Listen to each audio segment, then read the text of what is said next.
Okay, so the next thing that we're going to be talking about is 6.5, which is called moving shadows. And the very first part is it says is a jumpstart problem. So it says swinging in her car on a Ferris wheel. We have not left Ferris wheel land at all. While waiting for the last car to load, I think her name is Anahita.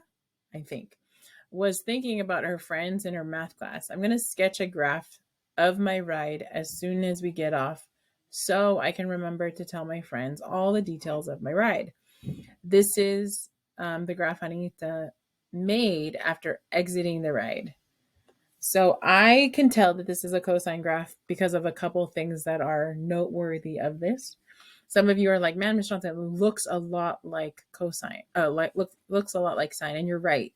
So if you remember our last graph, it kind of looked, let's see if I can grab it. Looked like, where are you, sine graph? Nope, maybe 6.3. Where did we graph it? I was looking for that. Of course, when I want to find it, I can't find it. All right, I'm just going to ditch it for now. So it kind of looks like this, but it kind of doesn't. So the very first task is name one thing you notice about Anita's graph and provide an explanation of what that means. So what's one thing that you noticed? Oh, I did pass it on 6.4. Thank you. So looking at this graph, name one thing, write it down. While you're doing that, I'm going to grab a couple of points for you guys. Where is my, there it is. Here it is. Okay.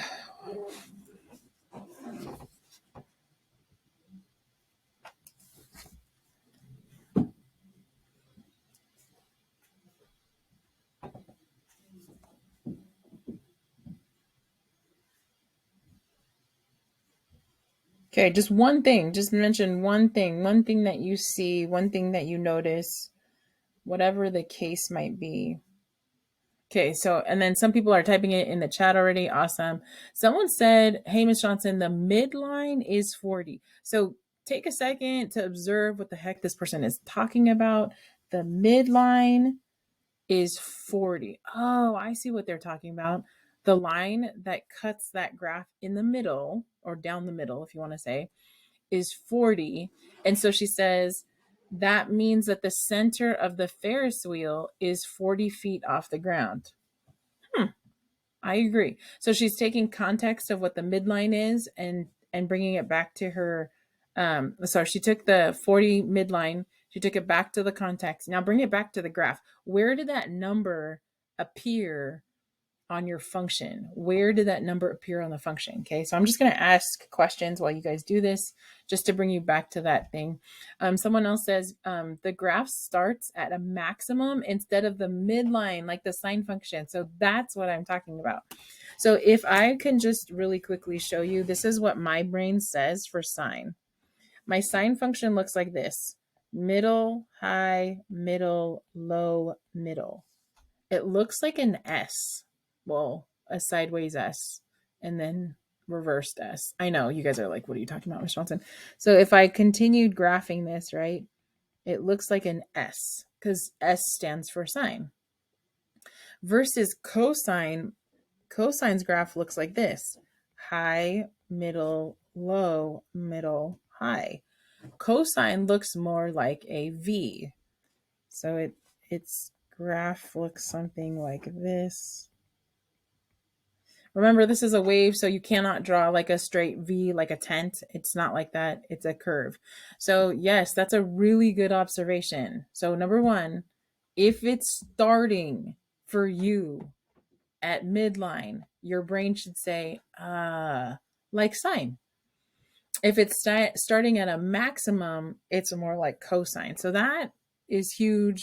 I'm going to be like honest, I didn't notice those things until later in our understanding of cosine. So really good for noticing that. Someone else says each time the x hits 10, the y is at 70 each time. Oh, it's at a maximum. I agree. So at 10, at 20, very good. So that should tell you something else, right? That information right there, that should tell you something else about the actual Ferris wheel ride. And where do you see that in our function? Someone else talked about the 40 line again. Very good. Someone else said the amplitude. Ooh, amplitude. What does that word mean again? I gotta go back in my head. What is amplitude? Amplitude goes from 70 feet to 10 feet. Wait, 70 feet. Oh, I think I know what amplitude means. So make sure you're okay with the like being comfortable with that. Someone else said the maximum is at 70 feet. Okay, so what does maximum being 70 feet mean in the wait, what does the maximum mean in terms of the Ferris wheel ride? What does that mean for our friend Anita? And then number two, what does that look like in our function? Like when we write out our function. Someone else said this graph is not infinite. I agree. What in this picture shows you that it's not infinite? And then number two, what does that mean for Anita? And if it was infinite, what does that mean for Anita, right? Someone else says it has a radius and as well as a max of 10, 70, and a min of 10. What is the radius? Can you see the radius of the Ferris wheel in this graph? Could you see the radius of the Ferris wheel in this graph? Someone says, yeah, Ms. Johnson, I can see it. Good. If you can see the radius of the Ferris wheel, it has to do with one of the other words that one of your classmates talked about. Someone else says the point at the end makes it not infinite. Exactly. So that's where she, I don't know, gets off the Ferris wheel, doesn't she? She gets off the Ferris wheel, or I don't, and that's kind of weird. Why is she getting off the Ferris wheel there? Oh, no, no, no. She said, that's what they said. Sorry. It says, swinging in her car on a Ferris wheel while waiting for the last car to load, right? So, or unload. In that case, it would kind of be like unload. Yeah, brackets for closed dots. Very good. The lowest point is the lowest point you can find at 5 seconds, 15 seconds, and 25 seconds. Very good. Again, speaking on that cycle, right? This whole chapter is called periodic or cyclical kind of nature. So notice how it goes high to the low, to the high, to the low, and it repeats that cycle over and over again. So lots of really good observations there. I have no qualms about any of the observations that you guys said. I do have questions. Can you connect those to the function? So a lot of your observations went straight from graph to context. The other part that you want to include in there is the actual function. So there's these things of understanding, right? There's these nodes of understanding. I understand the graph of it, Ms. Johnson, and I can connect it to the context of Anita writing on this Ferris wheel. And then there's this other node of understanding that now I can connect it directly to the function. And that's the part where I want you all to get stronger. If you're not strong in it, that makes sense because literally today is probably day 2 of writing functions, right? Okay, number 2, name another thing that you notice about Anahita's graph and provide an explanation of what that means. All of you mentioned a bunch of things. We're not going to go over that. And then it says name a third thing and we're good.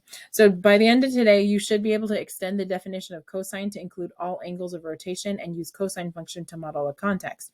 So we're already doing that, right? So when they say the definition of cosine, what's the definition of cosine? What is the definition of cosine? Let me see here. What's the definition of cosine? If you remember, what's the definition of cosine?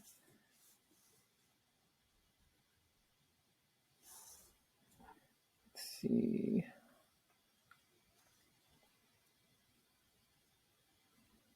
The helper of sine. No, no, no. The like SOHCAHTOA. So definition means go back to your like what I first taught you guys about that, right?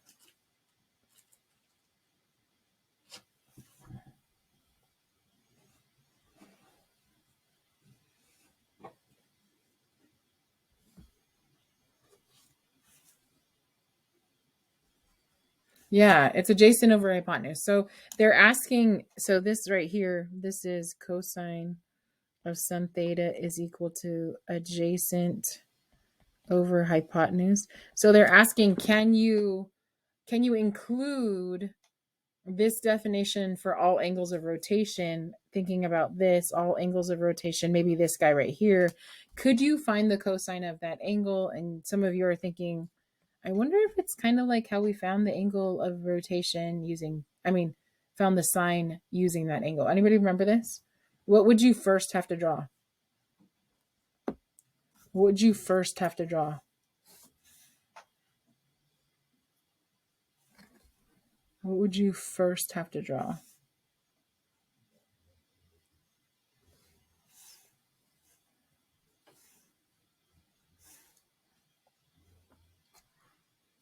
Yeah, first you draw the triangle, then you label your triangle. Remember, you guys didn't like labeling your triangle?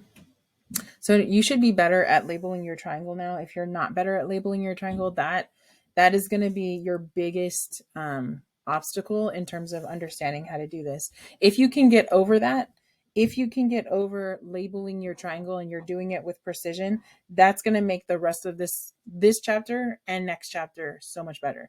Not just this chapter, but this chapter and next chapter so much better, right? So please make sure that you guys are comfortable with that. And if not, don't worry. So drawing your triangle just means take the elevator down to the x-axis and then labeling your triangle. So how can I, the questions are, how can I describe the horizontal motion of the rider on the Ferris wheel, both graphically and symbolically? So now we're not talking about how high Anaita is. We're talking about how, like, her horizontal motion from either left to right. And it says, what are my steps for sketching sine and cosine graphs? So for the most part, I think you guys are comfortable with the sine graph. If you can graph the sine graph, you're good. If you think about that, you can now graph the cosine graph as well. You're going to be using the same numbers, the same amplitude, the same midline, the same shift, the same angular speed in order to find all those numbers. All right. So it says, in spite of his nervousness, Carlos enjoys his first ride on the amusement park Ferris wheel. He does, however, spend much of his time with his eyes fixed on the ground below him. After a while, he becomes fascinated with the fact that since the sun is directly overhead, his shadow moves back and forth across the ground beneath him as he rides around the Ferris wheel. So can you think about that really quick? So if you're on the Ferris wheel and the sun is directly over your head, think about what Carlos is seeing. See how the shadow is going back and forth and back and forth. It's not going up and down like Carlos is. It's rather going, I don't know, left and right. If I was looking at his shadow on the ground, it'd be going from left to right and right to left. So the Ferris wheel still has a radius of 25 feet, still has a center above the ground at 30 feet. The Ferris wheel makes one complete rotation counterclockwise every 20 seconds. To describe the location of Carlos's shadow as it moves back and forth on the ground beneath him, we could measure the shadow's horizontal distance. So horizontal, in case you're wondering, is left and right, right? The way I think about it is if you were standing on the beach. So this is the picture that I have. If this is you standing on the beach and you're looking out, right? So where the water meets the sky, maybe put the sun here so that you guys can all pretend that you're seeing the sun, right? So where the sky meets the water is called the horizon, right? So therefore, this is called a horizontal. So if you get confused with those number things as well, always use a picture. Okay, so we can measure the shadow's horizontal distance in feet to the right or to the left directly beneath the center of the Ferris wheel, with locations to the right of the center having positive value and the locations to the left of the center having negative values, which makes sense, right? Because if you're looking at an X and Y axes, right, the numbers over here are positive and the numbers over here are negative. For instance, in this system, Carlos's shadow location will have a value of 25 when he's at the position farthest to the right. So imagine your Ferris wheel. Here's another great example of Miss Johnson's drawing, right? So his shadow would be this guy right here, I don't know, his shadow, maybe like this. That's his shadow, y'all. It would be a position of 25 feet to the right because it's 25 feet from the center, right? When he's the furthest to the right, and have a value of negative 20 feet when he's furthest to the left. So when Carlos is over here, his shadow is here. And it would be negative 25 feet, right? Okay, and negative 25 doesn't mean that there's such thing as a negative foot. It's really talking about position. That's why they're saying position, not how far is he away from the center. It's really now talking about positionally, where is he located? So what would Carlos' position be on the Ferris wheel when his shadow is located at 0? So what do you think? Where would what would Carlos's position be if he's located at 0? Located at 0.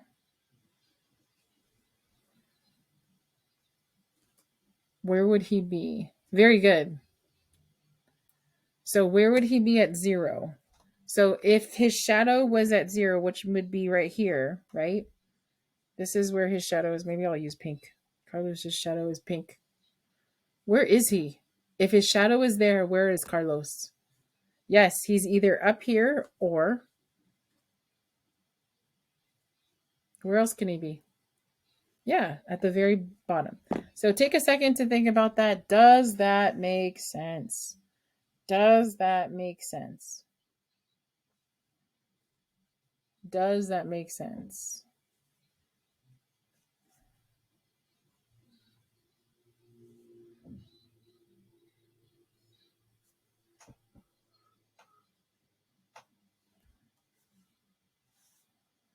Yeah, does that make sense? It should. So some people did not describe it using that. So again, so can you imagine that here is the sun? Here's the sun, right? It's a great picture. Here is the Ferris wheel, right? And then, right? And then, so like if the sun is, so if he's here, his shadow's here, and it's 25, right? Because that's the radius of it. So we're going to call this 25. What would he, if he was here at 0, if his shadow was here at 0, where is Carlos? Now the sun is directly on top of him. Would it be at 25? So if this is where Carlos is, let's put Carlos as a blue dot. The sun is coming down this way, right? So wouldn't his shadow be right here? Or when Carlos is here, his shadow would be right here. It wouldn't be at 25. Wait, so would it be 25 too? No. Right? So when is he at 25? Where is Carlos when his shadow is 20 at 25? Where is Carlos when his shadow is at 25? So do you guys all see how his shadow is just, how do I show you this? I don't know. Oh, I can pretend to use my, hold on. Let's do, answer. Can I text? I can do, I cannot. I don't know how to do this. Text. Nope. Oh, here. Okay. Sorry.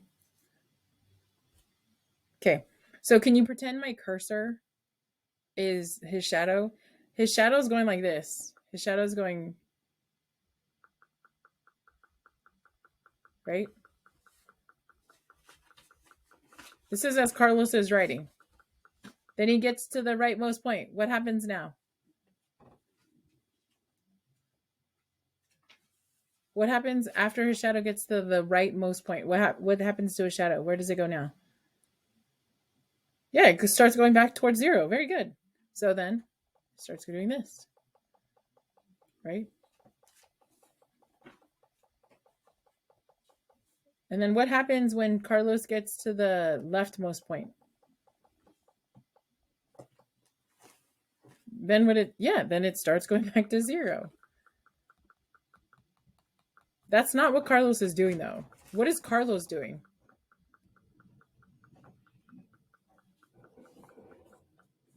What is Carlos doing?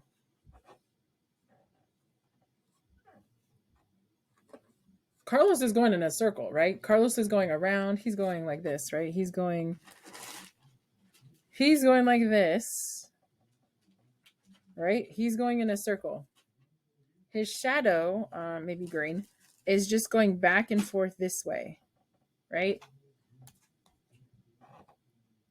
So then they're asking, if I tell you where his shadow is, can you tell me where Carlos is? Like if I chose this point, like his shadow is here, where's Carlos?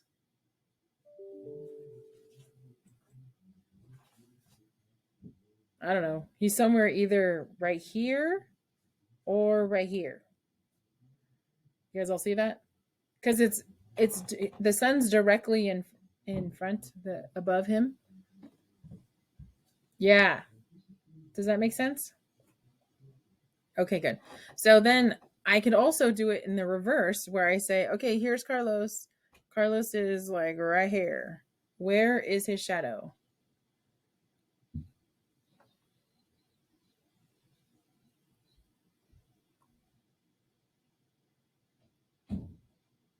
Yeah, directly below. This is what I'm hoping that you guys all see.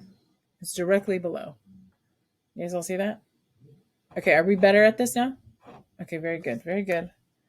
So you shouldn't understand how to do all of this, but you will see how this relates back to us. Okay, so it says, what would Carlos's position be on the Ferris wheel when his shadow is located at 0? Okay, so now answer this question again. So if his shadow is here, this is Carlos's shadow here. Where is Carlos? Does that answer make sense to you? If it doesn't make sense to you, just kind of hold that in your brain. Everything shouldn't make sense on the very first time, right? The very first time that you learned how to walk was not pretty. Like I'm pretty sure your tiny little bottom fell on your tiny little pampered butt, and it was a good thing that your legs were so short, so you didn't have a long way to fall, right? Yeah. So here he would either be at the tippy top or at the very very bottom. Does that make sense? If his shadow is at 0, 0 just means he's 0 feet away from the center. That's all it means. Okay, what if his shadow was at like negative, I don't know, 4? What if his shadow was at negative 4? Where could he be? Where could he be? If the shadow is at 4, did I say 4 or negative 4? What did I say? Negative 4. Thank you. If the shadow is at negative 4, where could he be?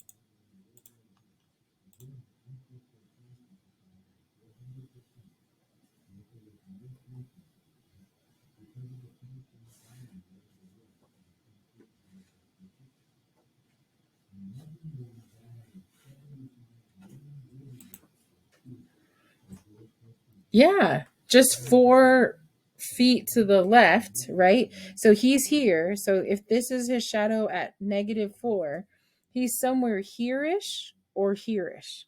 He just crossed the tippy top or he's about to cross the very, very bottom. Very good. Very good. Someone said top left or bottom left. Exactly. Near the very top or near the very bottom, slightly to the left. Exactly. Someone said moving, yeah, from moving left from the top. Exactly. So all of those answers, legit, very good. Any questions on those? So all they're trying to get you to do, if you can think about this, is your brain is making Carlos move in a circle, right? While his shadow is moving back and forth between negative 25 and positive 25. Does that make sense? So these are two things that is happening, and they're seeing if you're comfortable in thinking about these things. The more things that your brain has to keep track of, the more higher level your brain is ready to think about stuff. Okay. All right. So then it says sketch a graph of the horizontal location of Carlos's shadow as a function of time, where t represents the elapsed time after Carlos passes position A, the farthest point on the right, and on the Ferris wheel. So the very first thing that I want to do is I want to copy that one table that we were talking about Carlos's height and just looking at the seconds to figure out where he is. Does that make sense? So I'm not going to do all of that, but I am going to do slightly some of that. So the very first thing I'm going to do is I'm going to make a table, and I'm going to make a table over here. Sorry. This just makes it easier for me when I type rather than doing it like that. So I'm going to insert a table here, and it's going to look like this. I think I'm going to have 3 columns. I think that makes sense. So let me see when this guy shows up. So here would be time in seconds.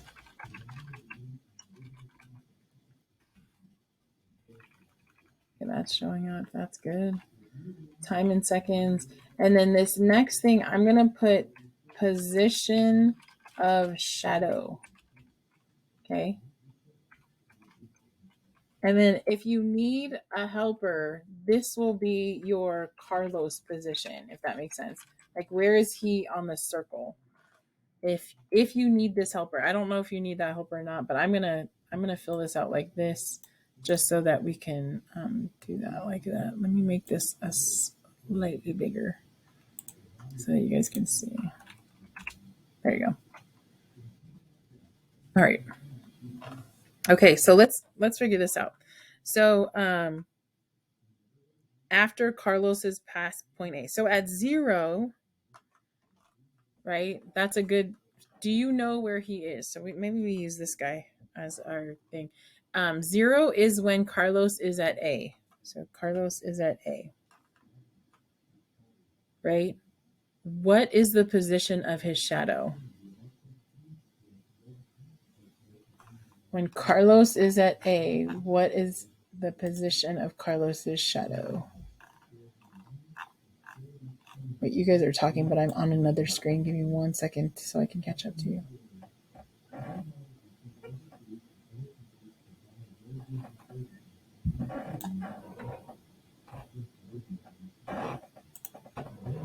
Yeah. Why is it 25 feet? And why is it positive, right? That's the 2 things that I want to say. Very, very good.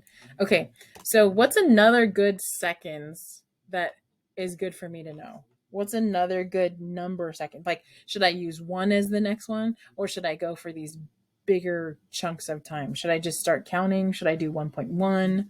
What are good time measurements that I should measure? Or should I just go in order? What should I do?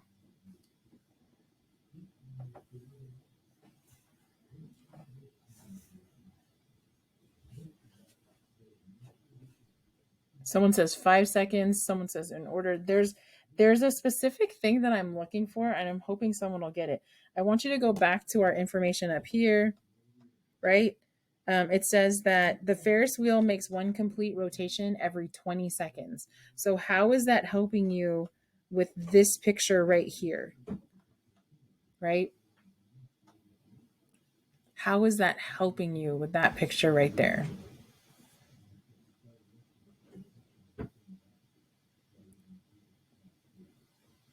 What should be like, let me see. Would it be easy or difficult to calculate 1 second? That's what I'm asking. Would it be easy or difficult to calculate 1 second? The 5 seconds helps you because then you can get along the main points at 90, 180, 270, and 360. Oh. So someone said we should go every 5 seconds. So let me erase that. They said, Miss Johnson, if I go with 5 seconds, and if you look at this guy, I would be at 90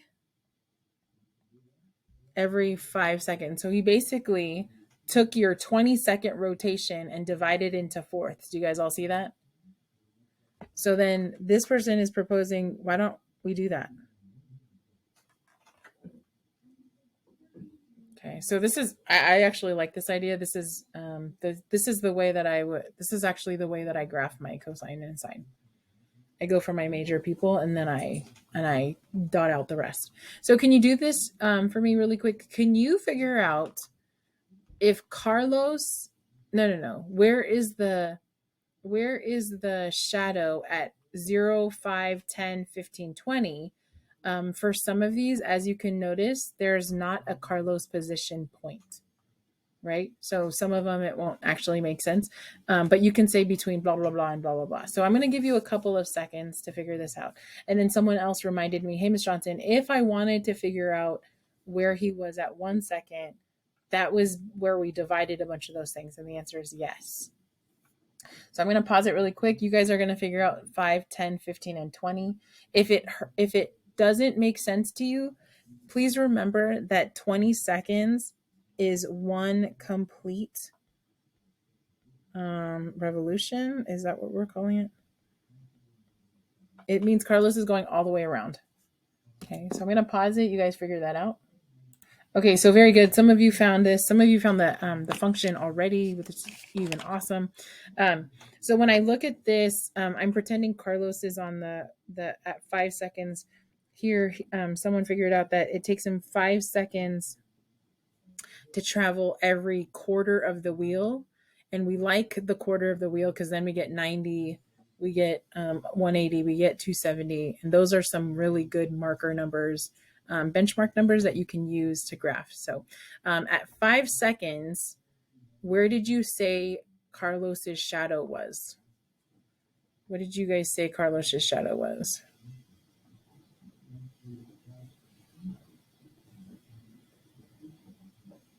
Very good. 0, and he's at the top. I don't really need to know that he's at the top, right? I actually don't have a letter to put Carlos at, so I'm just going to leave him blank there. At 10, where's Carlos at? Where's Carlos's shadow at 10? Where is Carlos's shadow at 10? Very good. So someone said 25 left, so we will call him negative 25. Does that make sense? That makes sense, yeah? Very good. Very, very good. I've got people making sense of this. Okay, and then just to finish you off again, this is going to be at 0 again, and then he's back at the very, very beginning. So here he's at F, and then he has no position for 15, and then he's at A. Okay, so there you go. This is that. If you notice, going back here, this is that high, middle, low, middle, high. This is, I'm going to write high, mid, low, mid, high that I was talking about earlier. High, not high as in high, but high as in HIGH, just trying to make it shorter. And if you come back over here, that's exactly what we talked about in terms of the cosine graph, right? This is your high, mid, low, mid, high. This is what I was talking about, right? Okay. So then, yes, you can graph it. You can actually graph this thing. Let's see. I don't want to graph it. I'm just going to pretend. All right. So here he is at 25 feet. And then at mid, he's at 0. So 5, 10, 15, 20, 25. So here's 0. And then 5, 10, 15, 20, 25. This is negative 25, right? So I'm just going to do this because then it makes my life a little bit easier. So at 0, he's at 25. At 5, 1, 2, 3, 4, 5. And then 1, 2, 3, 4, 5. And 1, 2, 3, 4, 5. And then 1, 2, 3, 4, 5. You guys can kind of see my graph there, yeah? Please do not connect these with straight lines. I know you want to because you're like, look, Ms. Johnson, it's a V. But then that would be the absolute value function, and we're not graphing absolute value function, right? Like, so it looks more like this curve.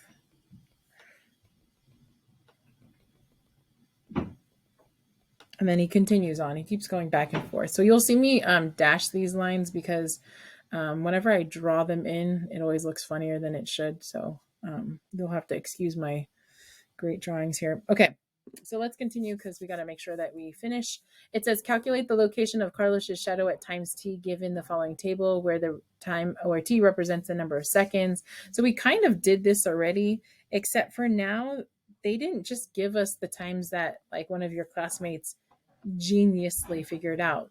They also did 1 second and 2 seconds and 3 seconds and 4 seconds.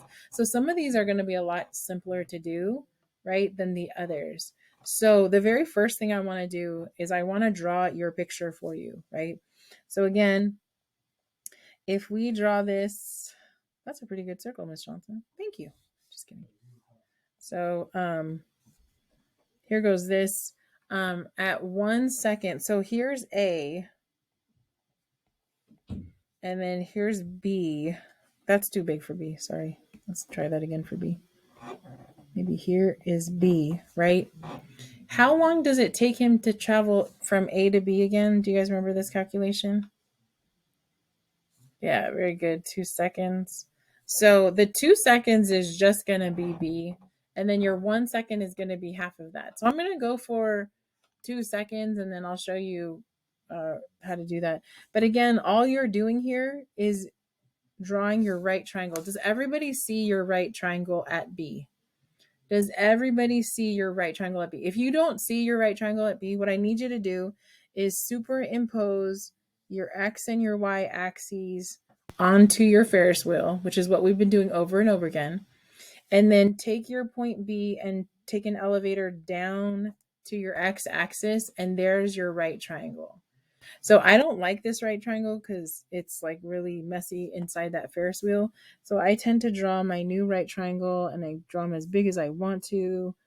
And then after I draw my right triangle, then I label my right triangle. What information do I know about this right triangle? What information do I know about this right triangle? Very good. Your hypotenuse is 25 feet. That's not anything new. And then what else do I know? So in this case, I don't care about the height. I care about this guy here, and I will call him, I don't know, A for adjacent, hint, hint, right? So, Miss Johnson, do we know anything else about this triangle? Do we know anything else about this triangle? And then if I scroll up a little bit, you guys say, yes, Miss Johnson, we know that angle. Remind me again how they calculated that 36 degrees. How did they calculate that 36 degrees? Very good. So 36 degrees comes from 360 degrees and then 10 sections, right? So that basically means 36 degrees is per section. So I do know something, Miss Johnson. I know that this is 36 degrees right here. So can you find A?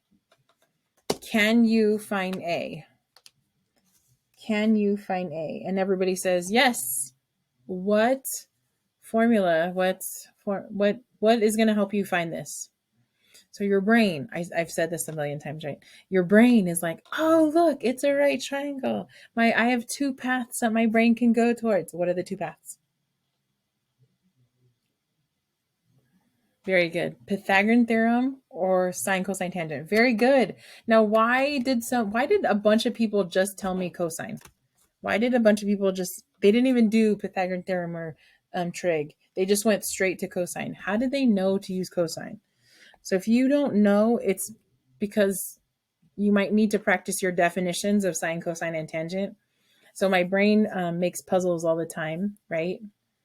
Yeah, because you want to find the adjacent side. When you say adjacent, your brain should be like, oh, it's cosine, right? Okay, so cosine of 36 degrees equals to A over 25, right? How do you solve for A?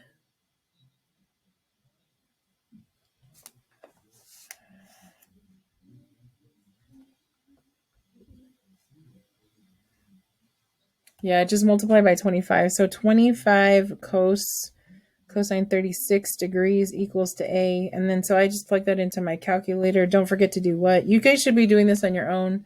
I'm just going to show you what I got. Let's scoot them over here. Let's see. 25 cosine is hidden under functions of 36. That answer looks really wrong. That answer looks really, yeah, thank you very much. Someone says, hey, Miss Johnson, don't forget to change to degrees. Very good. So A is about 20.5 20.23 degrees. Not degrees, my bad. Feet. 20.23 feet. So is that a feasible like number of feet? Is that a feasible number of feet? Does this side here look like 20.23 feet? And some of you are like, yeah, it's pretty feasible, right? Because it was 25 at A. So if you travel up a little bit, you're also traveling towards the center a little bit as well. So yeah, that makes a little bit of sense. So you're going to put all your calculations in here. Hopefully you see it. Someone says, hey, Ms. Johnson, this is going to be 25 cosine 36 degrees. Some of you find this 23 feet. There you go. So I'm going to have you try one more before heading out. Let's see. 3 seconds. I don't know. I kind of want you to do, let's see. Hold on. Let me think.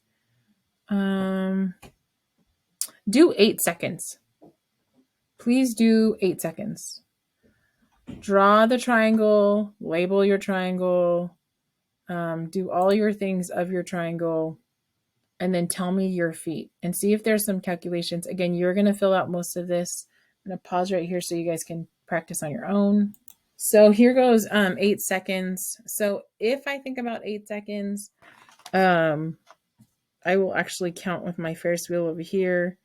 This will be 2 seconds, 4 seconds, 6 seconds, and 8 seconds, right? So it's that triangle right there. So I can draw that triangle right here. And you guys should see like the very, I don't want to call it, it's almost like a symmetrical understanding between sine and cosine, but it's kind of like that understanding. So you should know that this is 25 feet, of course. We already figured out that this is 36 degrees, and now we're trying to find A here. Okay. So please be very careful. Yes, very good. Be careful with this one specifically because we just found this, right?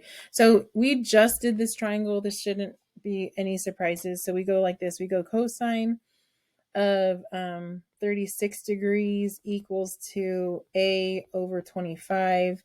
And you go A equals to 25 cosine 36 degrees. And we already figured this out that A is about 23. What was it? 20.23 feet. Sorry.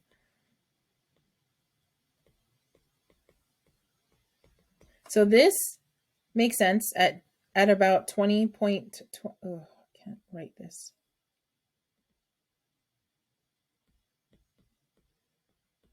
But there also should be something a little bit off about this. What is off about this? Very good. We've already got a couple people figuring this out. What is a little bit off about this? What is a little bit off about this answer? Yes, it's still positive. Now look at my calculator didn't make a mistake, right? I plugged it in correctly, but who is going to tell you that it's negative? This is where you come in, right? Your calculator is not going to tell you that this answer needs to be negative, right? And the reason why you have to tell your, like, no, A is going to be negative. So again, this is going to be 25 cosine 36 degrees, except this one's negative 20.23 feet. Now, the reason why we have to put negative here is because, well, actually, no, you tell me. You tell me why this has to be a negative. Very good. Someone said it can't be positive because it's on the left side. Perfect. Left is negative, right is positive. The wheel and your amount of understanding. Yes, very good. It's negative, it's on the left. So here's the problem. If you just go and you're mindlessly doing this and you're like, oh, calculator told me 20.23, and you put the answer as 20.23 for 8 seconds, would you be correct? No, right? Because you're on the complete opposite side, right? So who's the one responsible for you putting in that negative? You are. So remember when I had the directions for you and I said the first thing you do is you graph the point.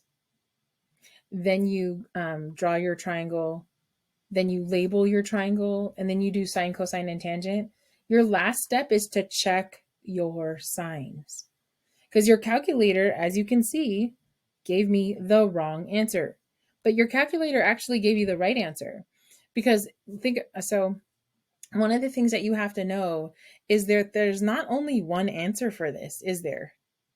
So 25 cosine 36 is actually, if you think about that, it's here, here, here, and here, right? Those are the 4 points. And actually, if you think about the graph of cosine, let's find my graph of cosine. So let me plug this in, right? If I actually plug in the cosine of, I don't know, some variable x, wait a second. What did I do? What did I do? What did I do? Oh, let me go back to radians really quick, just so I can graph this, right? When I graph it like this and it says cosine of x, notice how here we have many answers for when is the answer going to be plus or minus 20 or whatever, right? Yeah, okay, so then let's go to the equation. So someone said, hey, Ms. Johnson, can we come up with this equation? Does anybody see any similarities between yellow and pink? What similarities do you see between yellow and pink? Yes, very good. Yeah, the same everything except for, very good. And where is this number though? Where is this? Where do you see, if you remember from last time, where do you see this number?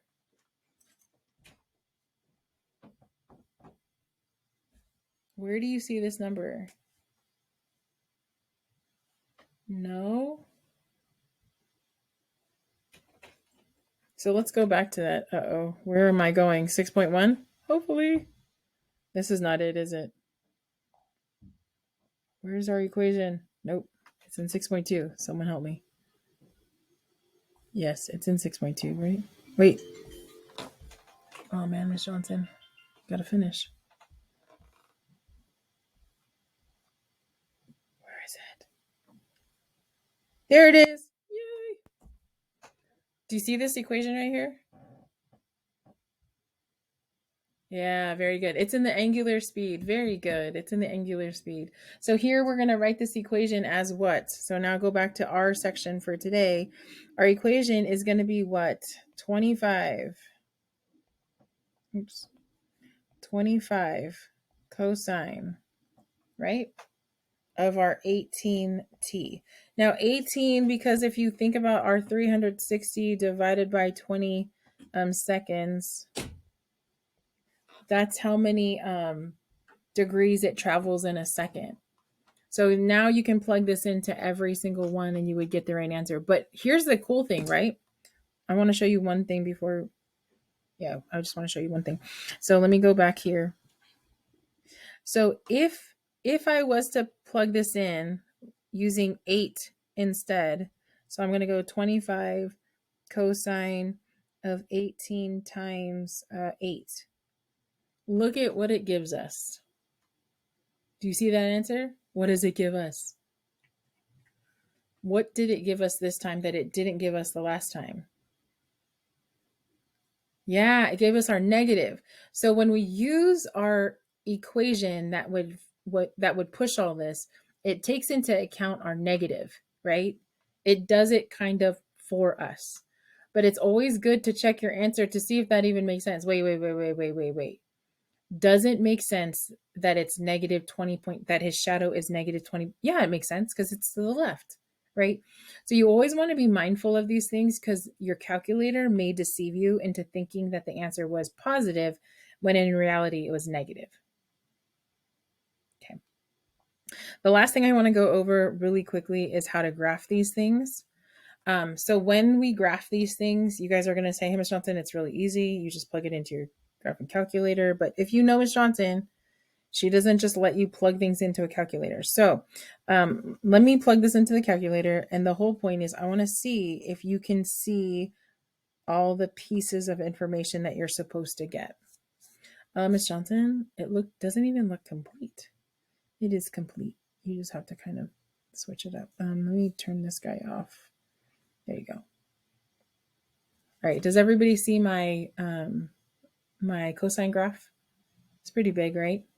So what's the midline of this sine graph? My bad, sine. Does everybody see my midline? This is the only thing they want you to do. What's the midline, the maximum, and the minimum? What's your midline?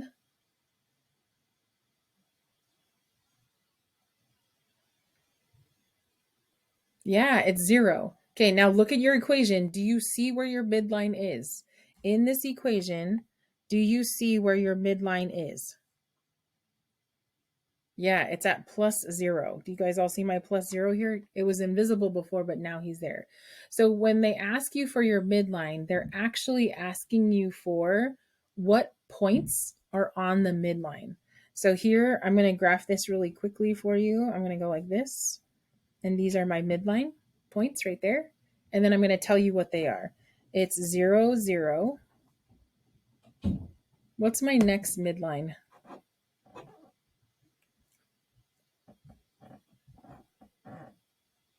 Yeah, I always write them as points. Very good. So what's that second midline point, you guys? Do you see it? Yeah, so you just write it as a point, 20, 0. Very good.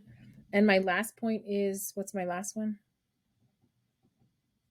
40, 0. Miss Johnson, why do you call it your last one? So I don't really make it go on forever and ever, because then I'd have to write all those midline points. Does anybody want to have to write all those midline points? Everyone say no. Very good. So we won't write all those midline points. We will only write the first cycle. Does everybody see my first cycle? Okay, now I want my maximum. So I want my maximum. I'm going to go back in here and look at my maximum point. What's that maximum point? What is that maximum point? What, what is my maximum? The other way. 10, 4, right?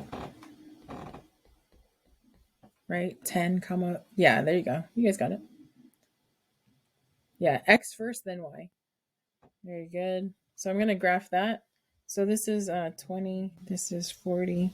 So here is at 10. So here's my maximum at 4. And then I just need my minimum. What's my minimum? Can someone find my minimum for me?